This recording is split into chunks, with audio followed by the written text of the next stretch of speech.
Frontline homeless outreach workers in Los Angeles are not making enough money in their salaries in order to afford housing themselves.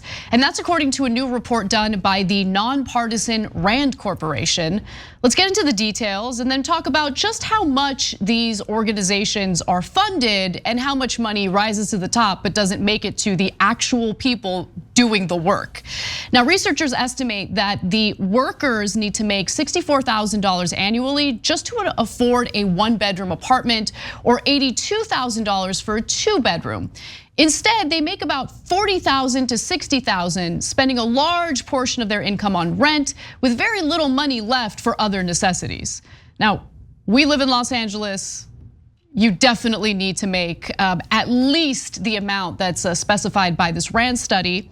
And what's leading to this is, what this is leading to, I should say, is burnout and high turnover among these organizations, either government agencies or nonprofits dealing with the homeless crisis in Los Angeles. Low pay places financial, emotional, and health burdens on workers already facing hazardous and stressful conditions. It's interesting that it's referred to as hazardous when it's convenient, because it is hazardous. You're dealing with people who have severe mental health issues in some cases and might be going through an episode. You're dealing with people who might be on some pretty, gnarly drugs that compromise their ability to control their impulses. And so this is a very difficult and important job. I really want to be clear about that. They eventually leave for other careers, creating staffing shortages that ultimately affect the quality of care given to people experiencing homelessness.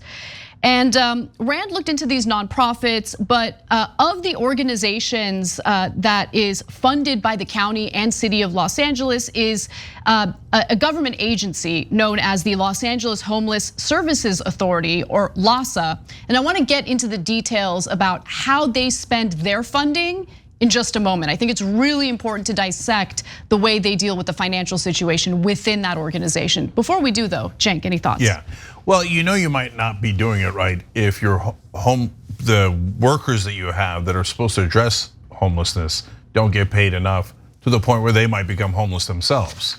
That would be deeply counterproductive. And some of them have to live all the way out, like a couple of hours from LA. Some of them now are struggling with having their own apartment for sure, as they explain in a number of instances. There's a little bit of a hero in this story at some point. But guys, overall, the big picture here is tons of cities, including LA, spend a gargantuan amount of money on trying to address homelessness. I'll tell you how much. Yeah, and homelessness only goes up. So we are misdirecting the money. The money is not being spent right. That is for sure. 1000%. And if you care about any of it, so maybe some of you only care about the money, maybe some of you care about the homeless. I hope you care about both, right? Because it's our money and those are folks we need to help. For all of you, you have to care, wait, are we doing this right? Right? Is this actually working? And right now, it doesn't appear that way at all. So there are about 200 different organizations dealing with the homeless crisis in Los Angeles alone, and they employ 8,000 people, okay?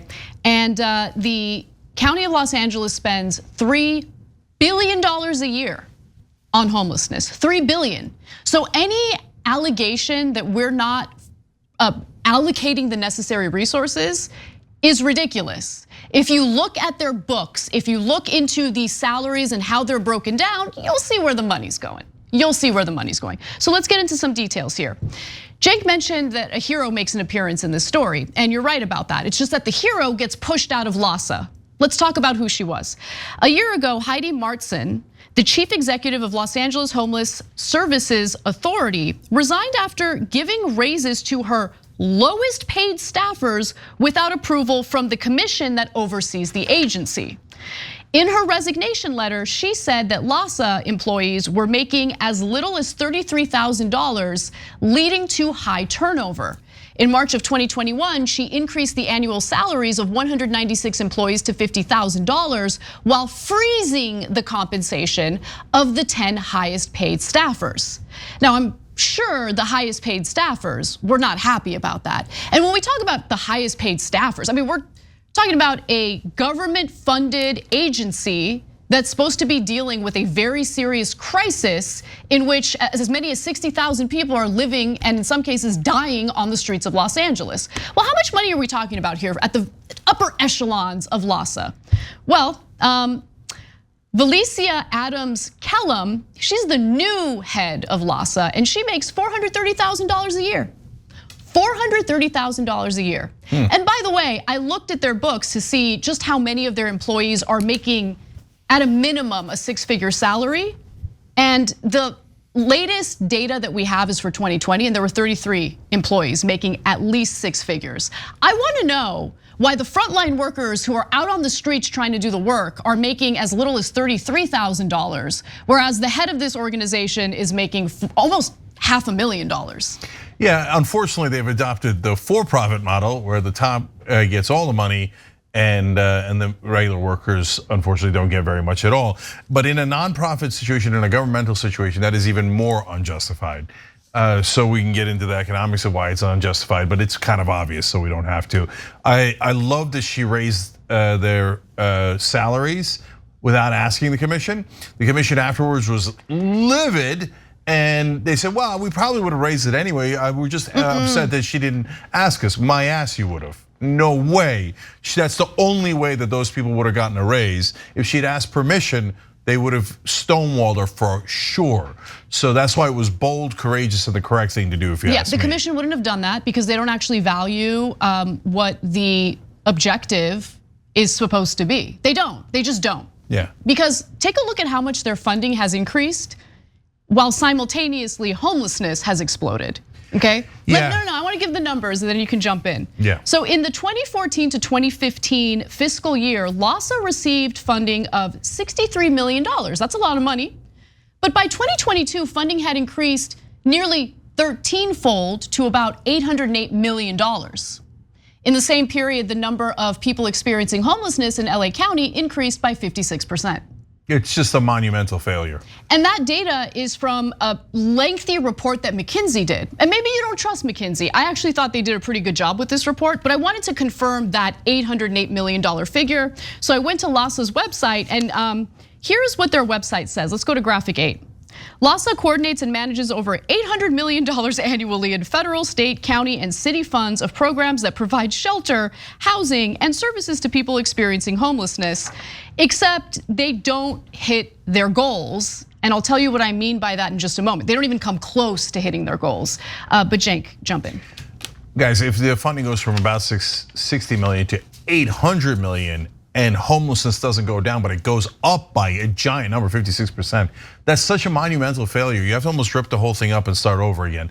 And by the way, that would probably do us a world of good, but if you have to have an excellent manager, I'm not even sure they have to be excellent. Maybe they're just good would be enough, because Jesus, $3 billion. I cannot imagine a world in which I couldn't solve the homelessness problem in LA with $3 billion a year.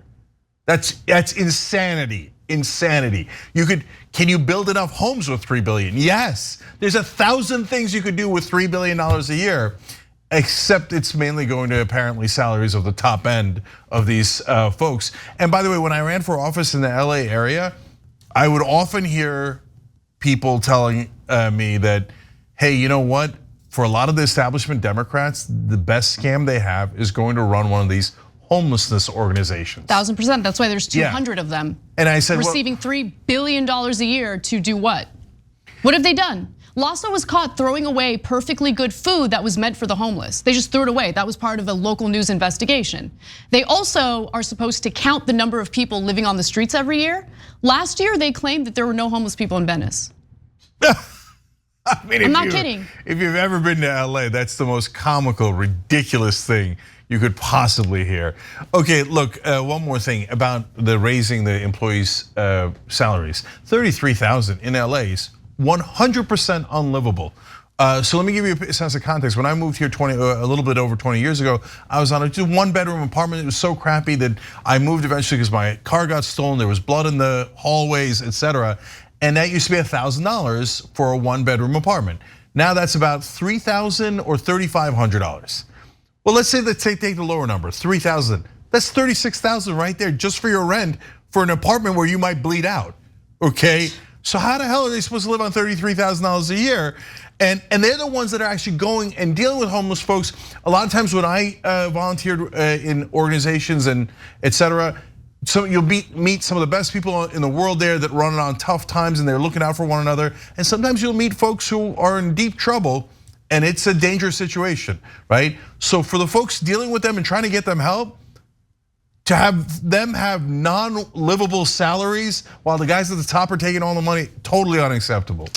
Now, the Department of Housing and Urban Development has done an audit of LAHSA because they're like, you guys are taking in a lot of money. What's going on here? Well, here's what they found. That the authority, meaning LAHSA, did not fully meet the goals and objectives of the program. It did not always follow program requirements. Specifically, it did not use $3.5 million in continuum of care grant awards and let the funds expire. They just let the funds expire. Did not support homeless management information system and planning grant costs. Did not submit timely annual performance reports. And there might be a good reason for why they didn't do that. Let's fast forward to graphic 12 here.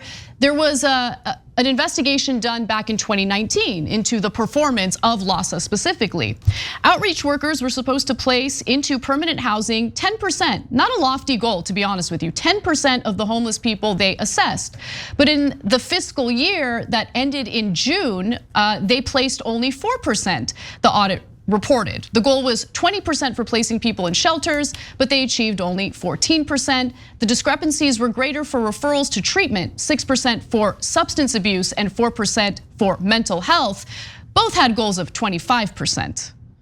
And what I love about this story, and what I'm about to say doesn't just have to do with LAHSA, it has to do with all of these nonprofits in general, is that their big complaint is we're not getting enough money. Like if you want us to pay these workers more, we need more money. So let's go to graphic 10. Despite the 2017 approval of Measure H, local sales tax hikes to fund homelessness programs, nonprofit leaders told the researchers that they don't receive enough government funding to raise wages. They receive $3 billion a year. $3 billion a year, and the only thing that's happened is homelessness has gotten worse. So I would prefer the government to, use that money to construct housing.